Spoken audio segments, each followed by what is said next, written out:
The teachings of Rabbi Ephraim Sprecher, Dean of Students at Diaspora Yeshiva on Mount Zion, Jerusalem.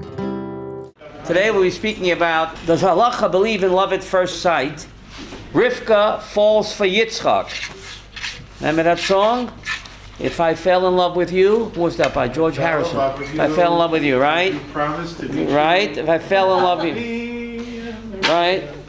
So what about love at first sight? What do we learn from Yitzchak, from Rivka literally falling for Yitzchak? She fell for him in a big way, right? And what did the Torah tell me about that? This took place 3,800 years ago. What is the message? The message for us today. If you look at side number 1, on top of the page, top of the picture, the Midrash and the Zohar state that Hashem fell in love with Israel. And that it was this love at first sight that motivated Hashem to create the world. The first Rashi in the Torah, Bereshis bara. Why did God create the world? Bereshis, says Rashi, B'shvil Yisrael shenik Bereshis. The Jewish people are called Rashis, so God fell in love with us at first sight. So let's take a look at the sources over here. And what we're supposed to learn from Rivka literally falling for Yitzchak. She fell for him in a big way. What is the message for us? What are we supposed to learn from it, right? So you take a look at side number 1, Bereshis 24. Vayetze Yitzchak l'suach basodeh. Yitzchak went out to daven in the field. They say walking in the field, but that's not correct. L'suach is a loshen tefillah. Bereshis 24. Vayetze Yitzchak l'suach. Isaac went out to daven in the field towards evening.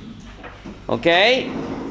Vayisha Einov, he lifted up his eyes and he saw camels approaching. When Rivka looked up and she saw Yitzchak, she fell off the camel. She fell for him in a big way. She asked the servant, "Who is this man coming towards us?" And what did he answer? "This is my master." So Rivka took her veil and covered herself.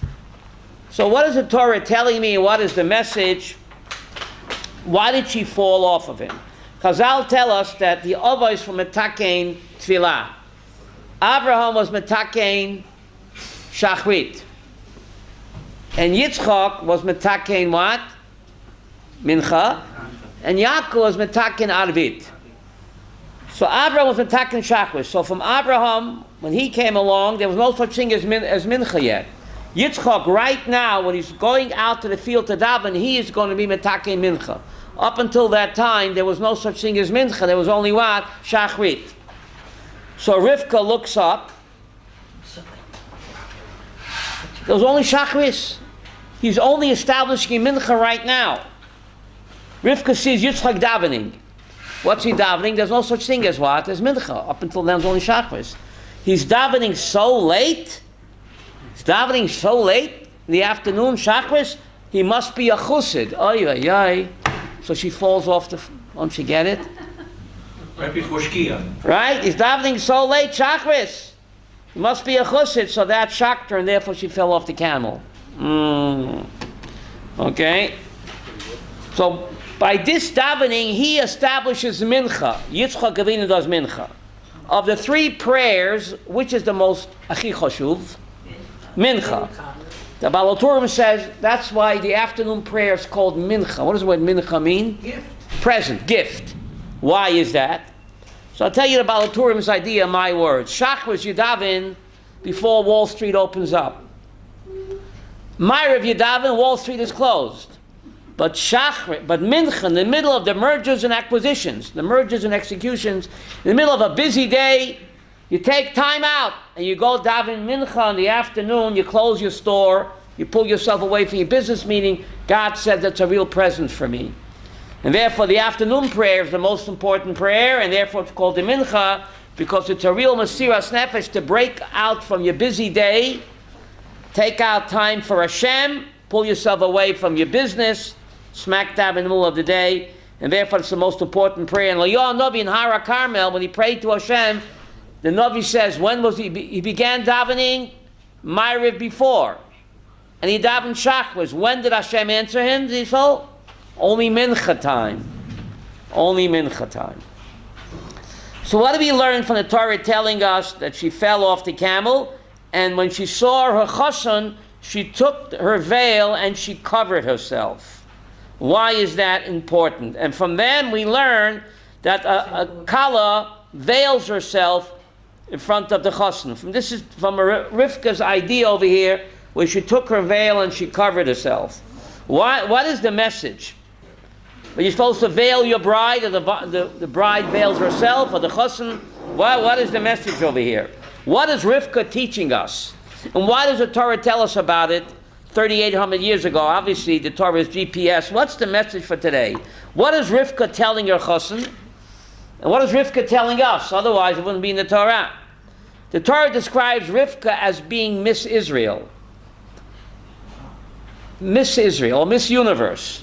So she's telling her chassan and us, I'm much more than a pretty face. Just like the veil is not my pretty face, it's only a veil. My pretty face is not me. My pretty face is only a veil that hides what? Beryl, who I am. Who am I? A godly soul. So Rivka's teaching us that our pretty face, our body, just like the veil is not her, it's only a covering. So my body and my face is not really me, it's only a veil that hides who I really am. Who am I? I'm a soul, man. My guf is only a veil for my neshama. Clothes reminds us that my guf is only a beged for my neshama. Don't confuse me with my bodysuit. And therefore, skin in English, you look in the Webster Dictionary, Aryeh, synonym for skin is what? Hide. Look in the Webster Dictionary, Avram. The skin, synonym hide. What does hide got to do with skin? I'll tan your hide. Wow, that's amazing. Skin hides who I really am. I'm a godly soul. So the skin is called hide in English because it hides who I am. Who am I? I'm a godly soul. So therefore skin is called hide. I've got you under my skin. Now, in this idea, we understand why tzniut is so important in Yahadut. Why is tzniut so important? Micha chapter 6 tells us, Higid lecha ma tov. I'll tell you what Hashem wants. What does Hashem want from us? Asot mishpat, to do mishpat, v'havas chesed. When it comes to justice, it says do it. When it comes to chesed, v'havat chesed. Not enough just to do chesed, you have to what? Love doing chesed.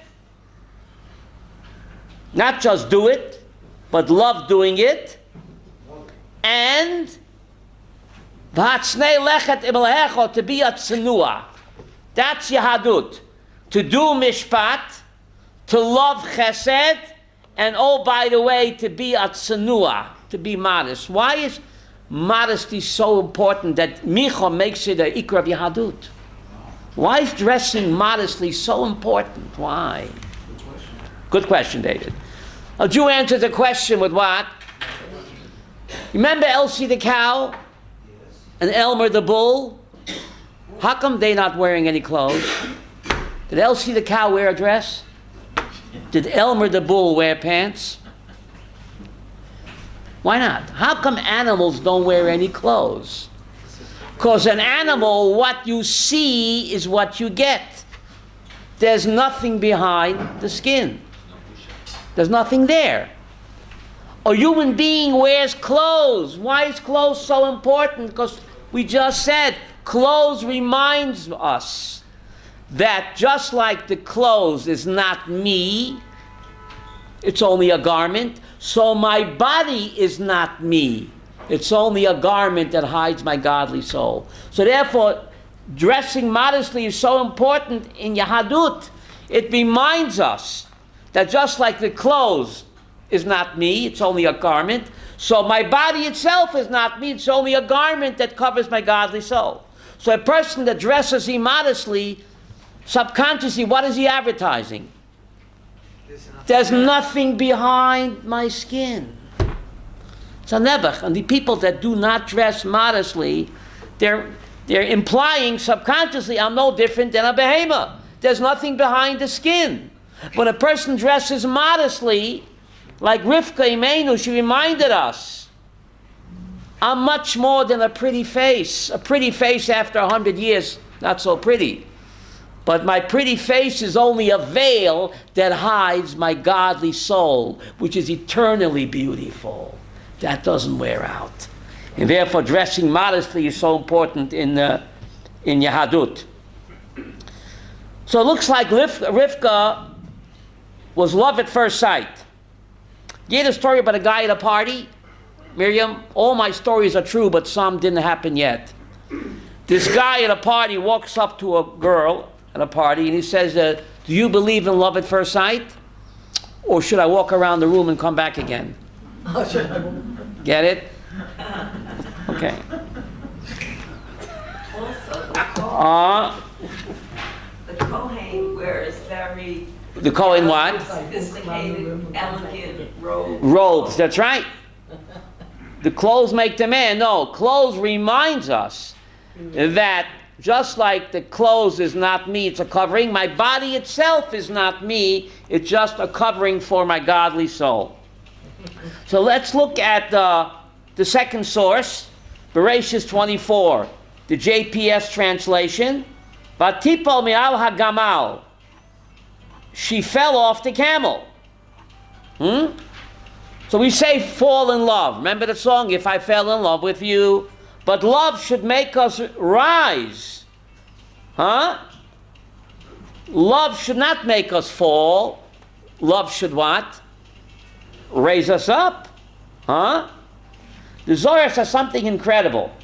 Why is getting married the first mitzvah in the Torah? The Zohar Kodesh says that a person cannot rise up to love Hashem unless he first is in love with what? With his spouse. So getting married and loving your spouse is a prerequisite, I got that right, for loving God. So says the Zohar Kodesh. A person cannot really love Hashem unless he's in love with what? With his spouse. And therefore, Shir HaShirim,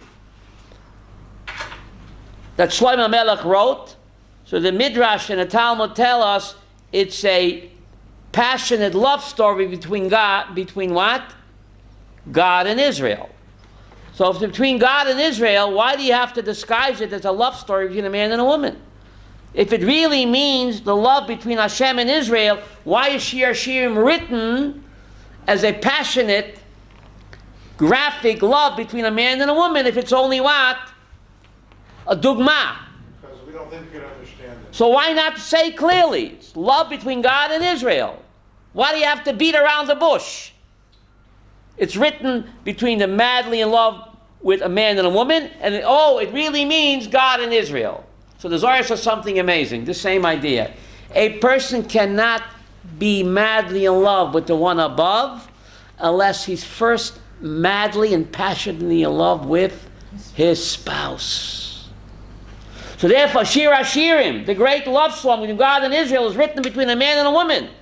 Because a person cannot really love God passionately and madly until he's first madly in love with his spouse. Wow. So let's take a look at the source. She fell off the camel. The Rashbam said, why did she fall off the camel?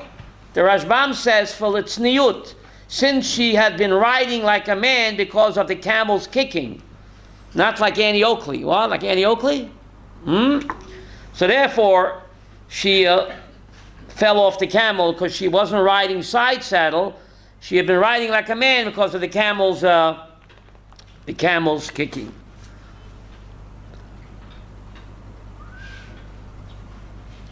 Let's go on. Let's go over to side number 2.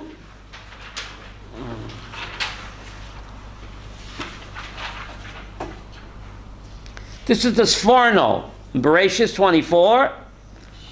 She bowed her head to Yitzchak from her seat on the camel as a sign of respect. She fell for him literally. Now, look at the next source.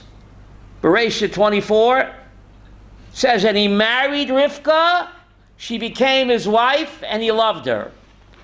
Sounds pretty redundant to me. If you marry a woman, ain't she your wife? Yehuda. Says, Vayikach ad Rivka, he married Rivka, but Hilo Isha, she became his wife. Well, if you marry a woman, doesn't she become? So it sounds like double talk, chas v'sholom to me, Aryeh. Ain't it redundant? No, why not? And then he loved her. So instead of love and marriage, it's marriage and love and marriage. It says first he married her and then he loved her. Got to change the words to the song. But first of all, how come the Torah says he married Rivka and she became his wife? Isn't that redundant? No. The Gemara in Kedushin learns from here that in a Jewish marriage there are two stages. There's Kiddushin and Nisuin. Vayikach ad Rivka, he married Rivka, that's Kiddushin. That's stage number 1 in Yahadut. But that doesn't finish the marriage ceremony. Vatilo liisha, that's the Yichud, the Chuppah. So from here, Chazal learn that a Jewish marriage consists of 2 stages. Vayikach ad Rivka, he married Rivka, that's Kiddushin, Harayat Mukadeshes Li. But it's not finished. Then you go into the Yichud room. And that is what? Vatilo liisha. So therefore the Torah tells us that. But afterwards, it says that he loved her. So Rav Hirsch wonders about that. That goes against the song. Chava, love and marriage, love. Here's marriage and love. So Hirsch wonders about that. You see that? The more she became his wife, Hirsch says, the more he loved her. Just as this marriage of the first Jewish son, so too most Jewish marriages in our own day are contracted not on the basis of passion, but on the strength of what? Reason and judgment. Halavai should be so. Right? Rashi makes a comment on this pasuk. He married her, he loved her, and he became comforted for his mother Sarah. So Rashi says, the whole time when Sarah was alive, the Shabbos candle remained lit all week. There was a bracha in her dough, and there was a Shechina hovering over a tent. When Sarah died, all of these miracles disappeared, even though Avram was alive. But when Rivka came into the tent, these miracles resumed. These miracles came back. Why dafka these 3 miracles? Why dafka these 3 miracles? The Ner Doluk, the Bracha and the Chala, the Lechem, and the Anana Kavod. The Mishnah in Shabbos tells us there are 3 mitzvahs that speak specifically to women. The Mishnah in Shabbos tells us. And the acronym is Chana. Chala, Nida, Hadlokas Haner. These 3 mitzvahs, Sarah instituted. She separated Chala, she lit the candle, she kept Tarsa Mishpacha. These 3 mitzvahs specifically speak to women. Madua Valama. So the answer is, if you want to sum up Yahadut in one acronym, it's Chana.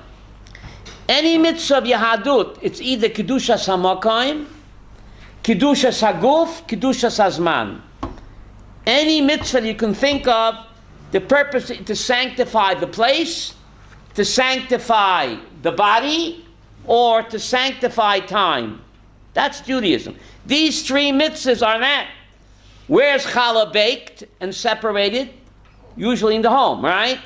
So through the mitzvah of challah, that a lady bakes challah, separates a portion for the Kohen, that sanctifies the place. Nida, through the mitzvah of Taras HaMishpacha, the lady sanctifies what? Her guf.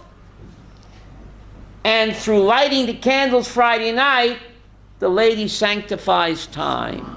That's Yahadut, sanctifying place, symbolized by the mitzvah of Chala, sanctifying the body, the mitzvah of Nida, and sanctifying time, kill time, waste time, lighting the Shabbos candles. We can actually elevate and sanctify time. So that's the whole of Jewish religion, and therefore women were entrusted with that, because we would fumble the football. women are more trustworthy. They have a bina yetera, so therefore these 3 mitzvahs are given specifically to them because that's Judaism in a nutshell. So the Rambam points out the main difference between this world and Olam Haba. What is the main difference between this world and Olam Haba? This world, we're confined to place. We're confined to what? Body. And we're confined to what? Time. In Olam Haba, there's no concept of place. There's no concept of time. And there's no concept of what? Body. So the Rambam says that's why Judaism focuses on these 3 ideas, Mokoim, Guf, and Zman. Because that's exactly the difference between the physical world and the spiritual world. So when you're doing mitzvot, you're having an out-of-body experience. You're connecting Olam Hazeh and Olam Haba. You're rising above the place, you're rising above your body, and you're rising above time. That's how you connect to the Olam Haba. That's the purpose of mitzvot. To connect Olam Hazeh, the physical world, with Olam Haba, the spiritual world. And that's the tafkid of mitzvot. And these 3 mitzvahs, Chal and Nida, Lokas Haner, personify Kedushas HaMokayim, Kedushas HaGuf, Kedushas HaZman. And through doing these mitzvot, a Jew can rise from Olam Hazeh, Olam Haba, even when he's still Olam Hazeh, he's having an out-of-body experience through these mitzvot. Let's go to source number 1. The Zohar says there were five that had love at first sight. 5 people in Jewish history that had love at first sight, not first bite. Love at first bite.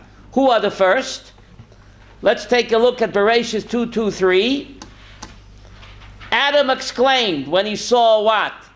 Chava, what did he say, David? This is the girl for me. This is for me. And we're no- I only have eyes for you. This time, bone of my bone and flesh of my flesh. This one shall be called woman, for she was taken from man. You're the only one for me. As Chanoch said, there was nobody else.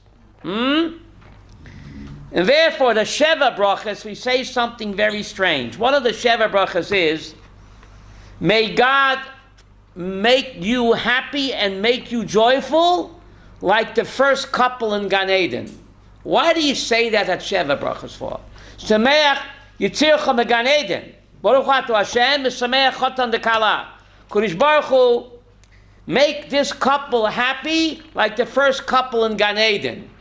What does that got to do with Gan Eden? That was 6,000 years ago, are you? Why mention that every Sheva brachas Hashem should rejoice the Chos and Kala like he rejoiced the first couple in Gan Eden? What's the connection? So just like the first couple in Gan Eden, they all said, you're the only one for me, because there was nobody else. So every Chosin and Kala should believe that what? That for them, there is nobody else. Every Chosin is like Adam, every Kala is like Chava. There is nobody else. And therefore it should work out, even though Adam and Chava had their ups and downs, right? Every marriage has an ups and downs. Soloveitchik said that's why you break a glass under the chuppah. It's the why does the chassan break the glass, not the kala? It's the last break that the chassan will get. Get it? The last break the chassan will get. Or it's the last time the chassan will get a chance to put his foot down.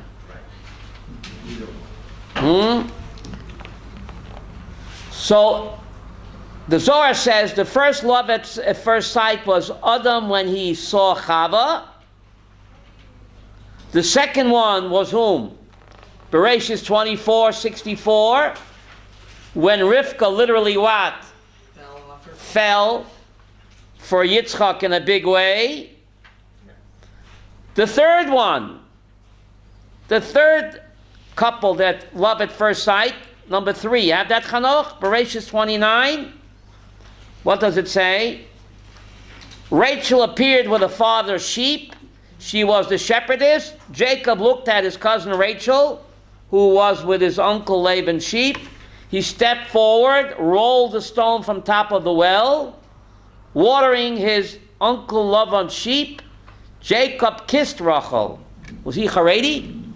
Kissed on the first date, Chava? It's like a blind date. Jacob kissed Rachel and he wept aloud. The Even Ezra points out, No way. look at the text, Vayishak Yaakov leRachel. I think I have it in the Hebrew there. Even Ezra points out, he did not kiss her on the lips, because he kissed on the lips of Vayishak Yaakov et Rachel. It doesn't say that. It says Vayishak Yaakov leRachel.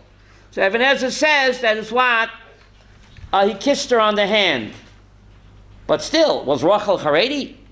It was for Matan Torah. Listen, Yehuda, if Yaakov could marry two sisters, he can certainly kiss on the first date. The Torah wasn't given yet. Keep the 7, go to heaven. Right? They had more fun than a Jew. Right? And Ben Noach can kiss on the first date, even on the second date. We forget that Yaakov was not Jewish. There was no such thing as Judaism until what? Mamad Har Sinai. Otherwise, how could he marry two sisters? Marrying two sisters, Chava, is Gilead Ayot. It's one of the 3 cardinal sins. How could he do it, Miriam? No sweat. Keep the 7, go to heaven. Okay? But the Torah was not given. But why did he cry? Why did he cry? Why?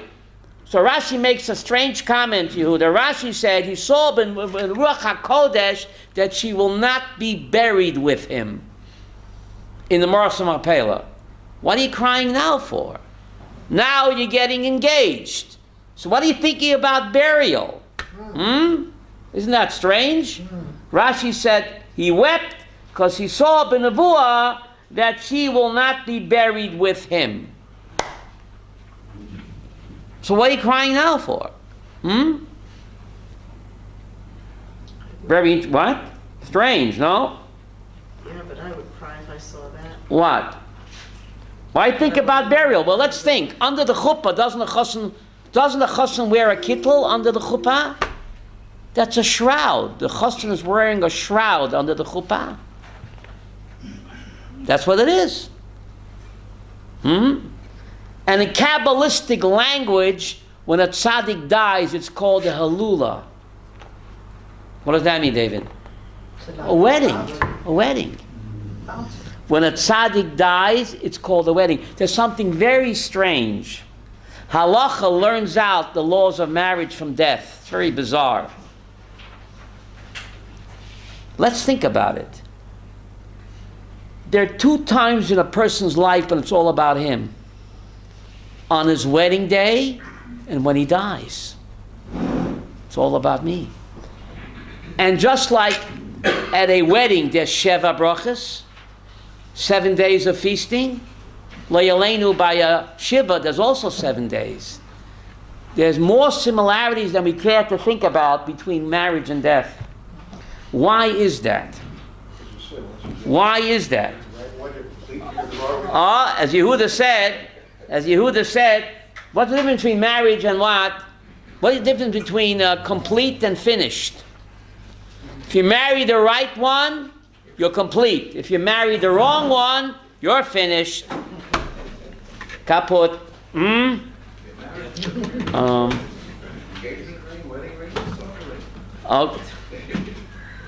But the death of a tzaddik is called halula. But let's think, what's the connection? Why the chassan wears a shroud under the chuppah? Halacha learns the laws of marriage from death.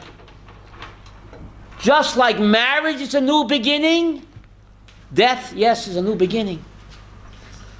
The death of the body is the rebirth of the neshama.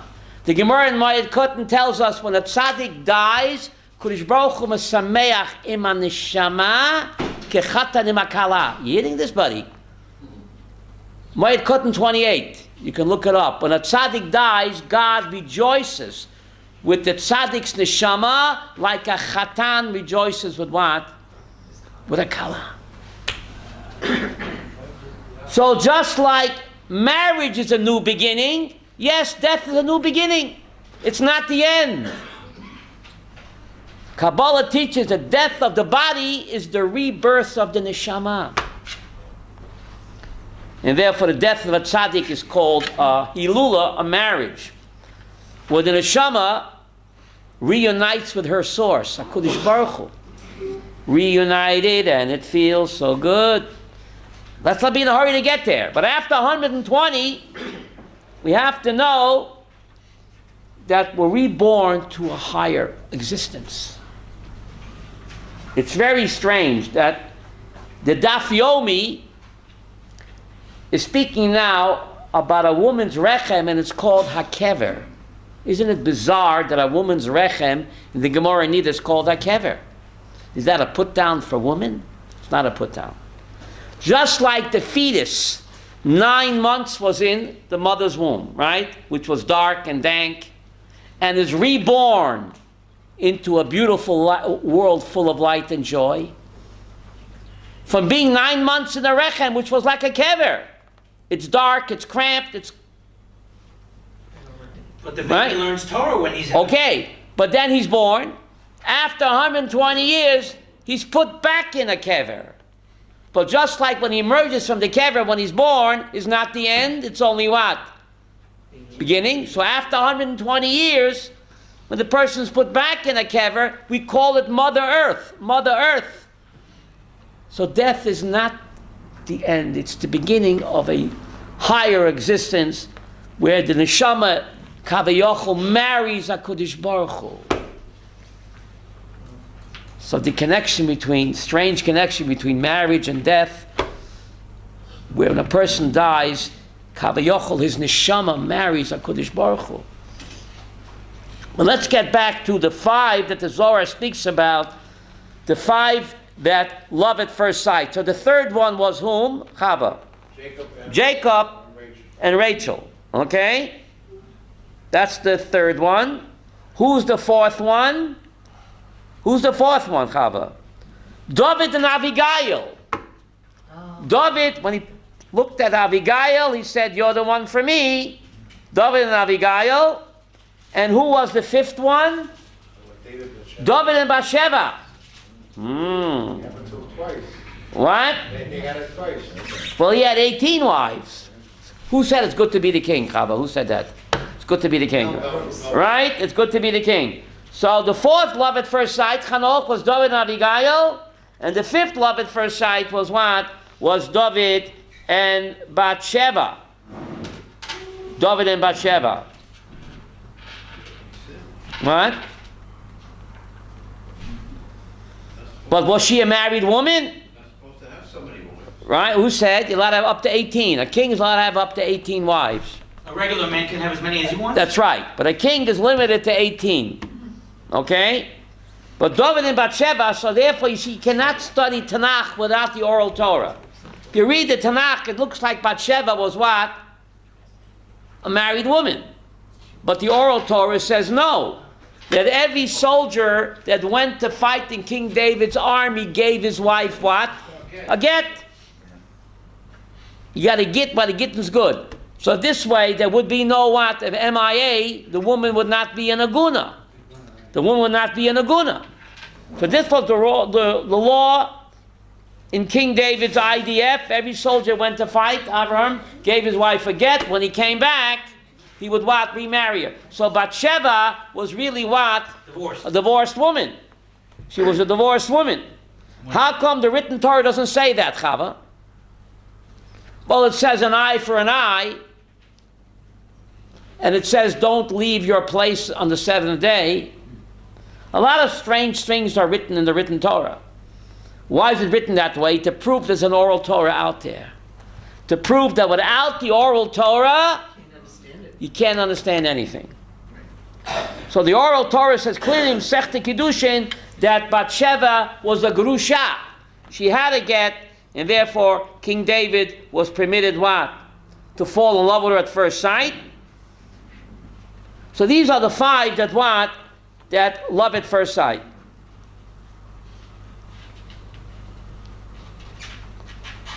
And who does Mashiach come from? David and Bathsheba. Mashiach comes from David and Bathsheba through Shlomo HaMelech. Yehuda and Tamar. Well, that's from Shlomo HaMelech. Shlomo HaMelech, that's the line, right? but it comes from Yehuda. Shevet Yehuda, right? But passes through Shlomo HaMelech. Nachon? That is the Mashiach. Now, the Talmud makes a strange statement. Mashiach will come when we have Hesach Hadat. What does Hesach Hadat mean? How do you say that in English? Hesach Hadat, when you... Surprisingly, Hesach Hadat means when you totally forget about him. But that's against, don't we say, Achak Elo b'chol yom sheyavo. So what are the Talmud saying in Yuma? Mashiach will only come when everybody has Hesach Hadat. Hesach Hadat means when we give up. Hello? That's going against the Ani Mammon, Aryeh. Ani Mammon is that we help for him every day. And the Gemara in Shabbos says one of the first questions a person is asked after death, Tzipite Yeshua. Were you hoping and anticipating what? Mashiach. So how could the Talmud make a bizarre statement, Beinish, that Mashiach will only come when we have Hesach Hadat? Seems to be a total paradox over here, Rabbi Yaakov. So the answer is Hesach Hadat means you don't give up on Mashiach. But when he comes, it'll be totally unexpected. Totally unexpected. That's the Mashiach? I can't believe it. Where's the Streimel? He's not wearing a kapata. He's black. He's black. What? He's wearing kippah saruga. That's the Mashiach. Hesach Hadas doesn't mean you give up. Chalila. Hesach Hadas means you're totally shocked. That's the Mashiach? Come on. That's what it means. And what's the precedent? David HaMelech. When Samuel comes to Yishai, God says, go to the house of Yishai. One of his sons is going to be what? The Melech. So he says, Yishai, send an SMS to all your sons. They have to assemble, and Hashem will tell me which one is what? The Melech. The Melech, the Mashiach. Well, The Melech. the Melech, which is the founder of the Mashiach dynasty. Right. So all the sons line up. God says,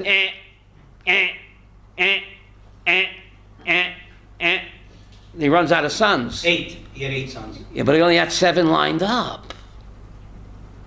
So he says, Yishai, didn't you forget somebody? He says, him? You mean that gingy shorty out there, him? You can't mean him. We don't talk about We don't talk about him. He belongs out there with the sheep, that gingy. Shmuel says, go get him pronto. SMS, WhatsApp. So little David, a shorty, a gingy, they're all Nosferatu looking. He's a gingy.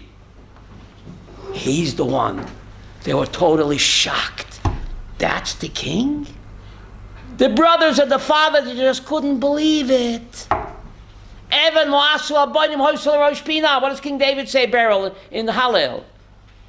The ones that even my own family rejected me, that's who Hashem chose. So this is the prototype. Mashiach will be totally unexpected. Someone that you couldn't believe that he's the Mashiach. That's walking among us. He's going to be the one. And what is the role model for that?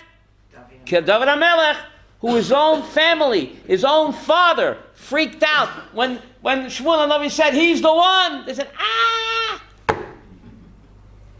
We don't talk about him. They thought he illegitimate. You know that, Zisel? They thought that he was an illegitimate son. And that's exactly the one that HaKadosh Baruch Hu chose. What is the message? King David represents Am Yisrael. He was rejected by his own family. Isn't the nation of Israel rejected by the family of nations? Yep. We're rejected and despised by the family of nations, the EU and the UN. Who's the prototype of that? David HaMelech, rejected and despised by his own family. So David HaMelech is Am Yisrael. Dafke, the one that's rejected and despised, that's the one Hashem chose. Why, Chava? Well, God tells Isaiah, my ways Are not your ways. and my thoughts, Are not your thoughts. forget about it. Right? We cannot figure out HaKadosh Baruch Hu. But this is the message. Be nice to everybody, because you never know, you might be putting down the Mashiach. You never know, right? That's pretty incredible. So, let's take a look at Rashi Bereshit 24:64. We're still on side number 2, right? So many reasons why she fell off of the camel. She was fell in love with him. But Rashi gives another reason. You have that, Yehuda? Rashi Bereshit 24:64. She saw him Hador. What does Hador mean? What do they say in English over there, Yehuda? Lordly, distinguished, appearance, manly, with splendor, and gazed at him in astonishment. What? Abashed. What is abashed? Was davening, she thought he was davening Shachris, what? But she didn't know, don't sing Mincha till then, right? So she was shocked, he's davening Mincha so late. He must be what kind of a Satmar Chussid? I don't know. But he looked like a malach. He was an Ola Tamima. He looked like an angel. So she was shocked by his what? His appearance. Now, Yitzchak Avinu, David, was an Ola Tamima. Of all the 3 patriarchs, who was the holiest? He was. What's the proof? Avraham went to Chutz La'aretz. Yaakov went to Chutz La'aretz. Yitzchak was not permitted to go to Chutz La'aretz. Rashi says, because he's an Ola Tamima. He's too holy. He can't go to Borough Park. He just can't take it. Not even to Lakewood. He's the only of the Ovot that had to remain Avraham where? In Israel. Because he was the holiest of the 3. What would happen if he went to Borough Park? Let's take a look what would happen. There's a strange Rashi why Yitzchak became blind. Strange Rashi. Rashi says, as he's laying on the Akedah, the heavens opened up and he saw God and the Malachim. The Malachim began to weep and their tears fell into his eyes and became blind. Now, when is the last time a Malach cries? I don't know. What does the Rashi mean, Dave? What does the Medrash mean?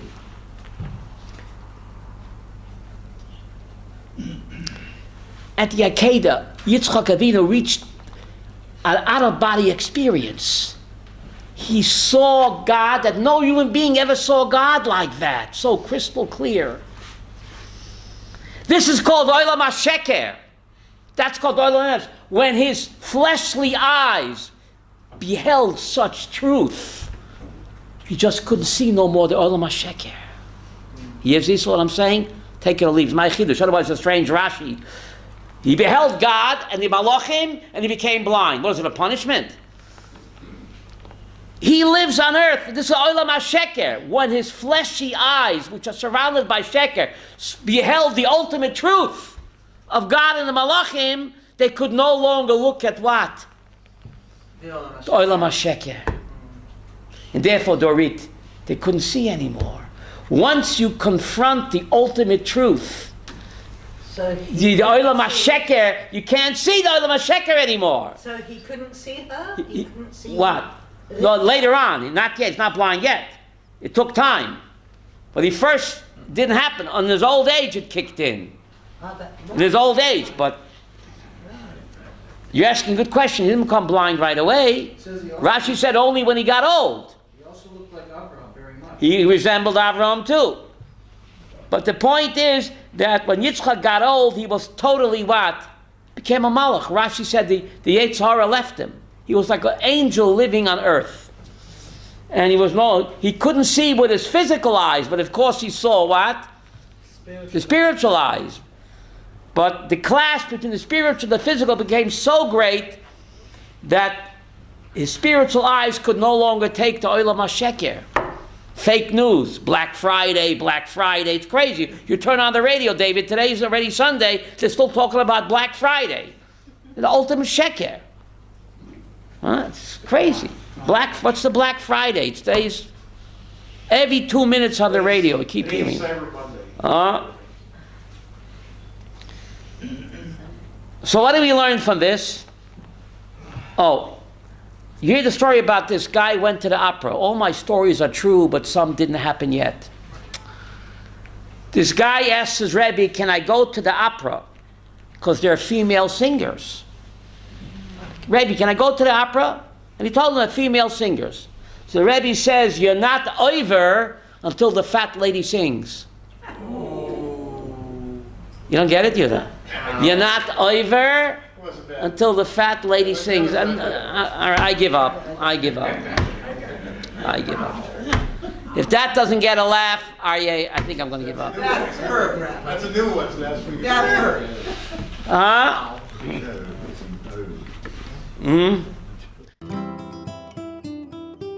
For more of Rabbi Sprecher's teachings, visit rabbisprecher.com.